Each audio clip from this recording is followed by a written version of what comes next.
Salut l'e-communauté et bienvenue dans cette nouvelle vidéo. Alors aujourd'hui j'aimerais parler avec toi des 3 types de produits qu'il ne faut surtout pas vendre. Je vais t'expliquer. Le premier, c'est tout simple, c'est les coques de téléphone. Alors tu vas me dire oui, je sais que tu vas me dire que tu ne seras pas d'accord parce que tu as vu beaucoup de sites qui vendaient des coques de téléphone qui marchaient bien, etc., etc. Pourquoi je te conseille pas? Tout simplement parce que la courbe de recherche d'un téléphone, ça va faire ça. Tu as le lancement du téléphone, donc ça va monter, monter, monter, et après ça va descendre. Parce qu'en fait, l'effet de surprise sera passé et les gens qui auront acheté auront déjà acheté leur coque et ils ne l'achèteront plus. Il faut savoir qu'une coque, c'est en moyenne utilisé 5 mois et demi de l'année, donc les gens renouvellent pas tant que ça. Et on va dire que les gens prennent un nouveau téléphone tous les 1 an et demi. Ça veut dire que tu as à peu près 3 possibilité d'acheter, de leur vendre une coque. Donc il faut vraiment penser à ça, dans le sens où tu ne dois pas vendre une coque parce que imagine tu vends une coque pour le iPhone 10, là comme tu l'as appris, le iPhone 10 avec les nouveaux iPhones qui sont sortis, il a été coupé. Donc ça veut dire qu'il ne se revendra plus. Donc ça veut dire que ton marché, ça sera pas plus que les personnes qui ont un iPhone 10.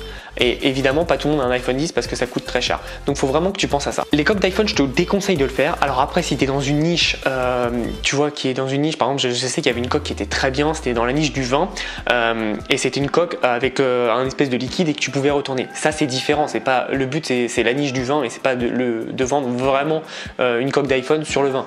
C'est si vraiment ton marché premier, c'est les coques d'iPhone, oublie direct parce que c'est des produits qui changent tous les ans. Donc tu vas perdre des clients tous les ans en fait. Et alors après, on peut le voir différemment, on peut se dire bah ça peut être bien parce que justement je peux avoir des nouveaux clients tous les ans, je suis d'accord, mais c'est quand même assez compliqué dans le sens où tu vas devoir refaire tous tes ciblages à chaque fois, c'est pas quelque chose de périn. Donc moi je te le conseille pas. Après évidemment il y en a qui réussissent avec ce domaine là et il n'y a aucun problème, c'est juste que je ne te conseillerais jamais des produits périssables.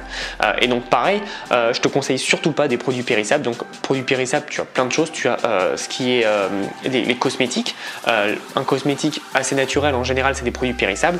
Par exemple, il y a une marque que j'aime bien mais qui est totalement nulle en business model, c'est Lush. Parce que Lush, ils font des bons produits à la main, sauf que bah, tu n'as que 2 semaines pour l'utiliser. Donc c'est dommage parce que du coup, tu peux pas faire du surstock et pareil, c'est assez compliqué de faire, bon en dropshipping on oublie, mais je te parle dans un système global, c'est quand même assez compliqué de prévoir à l'avance la demande. Donc voilà, faut vraiment faire attention à ça et à tout penser. Donc les produits périssables, que ce soit ça ou les légumes, les fruits et légumes, etc., c'est super compliqué à vendre. Évidemment, personne fait du dropshipping avec ça, mais voilà, c'est pour en parler. Donc, enlève tous les produits périssables, enlève aussi les coques d'iPhone, les coques de smartphone, etc., parce que c'est des produits qui se renouvellent tout le temps. Et c'est ça le problème, c'est que bah, tu vas perdre tes clients au fur et à mesure. Et l'autre produit que je déconseille fortement en dropshipping, c'est les produits de tendance. Pourquoi? Parce que c'est exactement comme les coques d'iPhone, c'est-à-dire que tu vas avoir un pic de demande et après ça va s'écrouler. Et le problème, c'est que bah, tu vas créer un business, donc tu vas t'apporter des clients sur un produit qui n'est pas, sur un business qui n'est pas long terme. Par exemple, je te prends l'exemple qui est le plus flagrant, qui était l'année dernière, c'était ou il y a 2 ans, c'était les hand spinners. Tout le monde en avait, mais maintenant tous ceux qui ont vendu des hand spinners, qui ont un fichier client de, je sais pas, des milliers de personnes, ils en font quoi de ce fichier client? Parce que plus personne veut des hand spinners, c'est totalement dépassé. Et peut-être qu'ils vont essayer de leur revendre d'autres jouets. Je suis complètement d'accord, mais est-ce que tu sais, est-ce que tu es au courant qu'il y a un jouet qui a explosé autant que le hand spinner? Bah non, parce que les jouets ça s'achète déjà juste à Noël ou aux anniversaires, mais ça s'achète pas autant que pouvait s'acheter le hand spinner. Donc pense vraiment à ça, pense à ces 3 types de produits différents. Évidemment, ces types de produits, tu peux les ajouter en complément dans ta boutique parce que c'est toujours des produits clin d'œil. Un hand spinner sur une niche, ça peut être assez drôle, ça peut être vraiment un petit clin d'œil et ça marche encore. Bon, ça marche pas comme ça a marché, mais je veux dire ça marche encore doucement. Mais je veux dire une coque d'iPhone, tu peux le mettre si c'est en complément évidemment. Tu vois, si tu fais un site sur les chats, tu peux mettre une petite coque d'iPhone ou de smartphone avec un petit chat. Oui, là ça marche. Mais si tu veux vendre que ça, je pense que c'est pas un bon business model parce qu'en fait tes clients, tu auras un fichier client qui ne servira plus à rien. Dans le sens où par exemple si quelqu'un prend un iPhone 10, donc toi tu l'as catalogué qui a pris un iPhone 10. Derrière, qu'est-ce que tu vas faire? Tu vas essayer de lui revendre une autre coque d'iPhone 10. Ok, c'est normal. Et puis au bout d'un an, bah, elle va avoir changé de téléphone ou 1 an et demi. Et toi, qu'est-ce que tu veux faire? Bah, tu veux lui revendre un iPhone 10, mais ça se trouve, ou l'iPhone X Max ou je sais pas quoi, XS, voilà. Et ça se trouve, elle sera déjà passée sur Samsung ou sur Huawei ou je sais pas quoi. Donc tu vois, tu ne peux pas savoir. Et c'est ça qui est problématique, c'est que bah tu vends un produit et c'est juste un seul produit et tu es complètement coincé.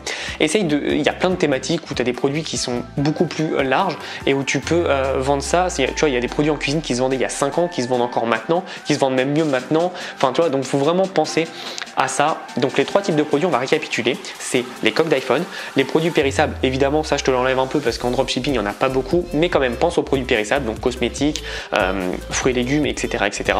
Et le troisième, c'est les produits de tendance. Donc tu as eu les hand spinners, tu as eu les airbags.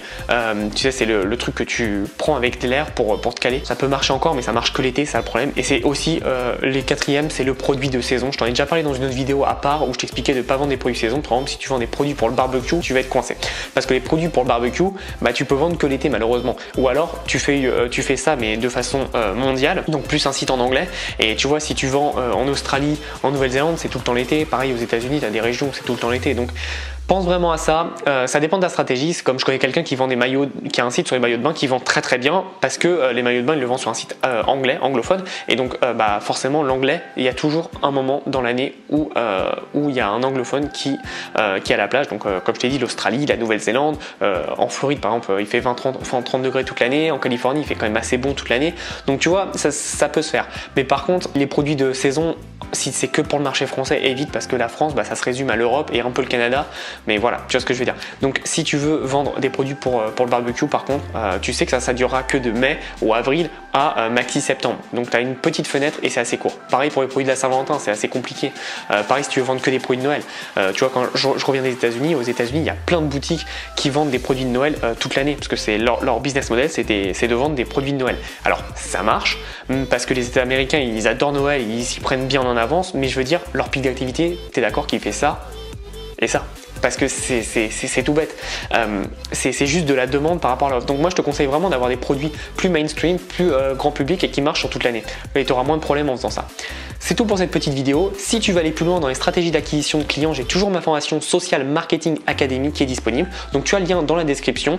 Je t'assure que par rapport au prix, le contenu il est dingue. Je pense qu'il n'y a aucune formation qui peut rivaliser en termes de contenu par rapport au prix. Et j'ajoute des modules assez régulièrement en fonction des demandes de tous les membres. Donc n'hésite pas à la rejoindre. Et si tu as des questions ou des interrogations, tu me le dis et j'en fais une vidéo derrière.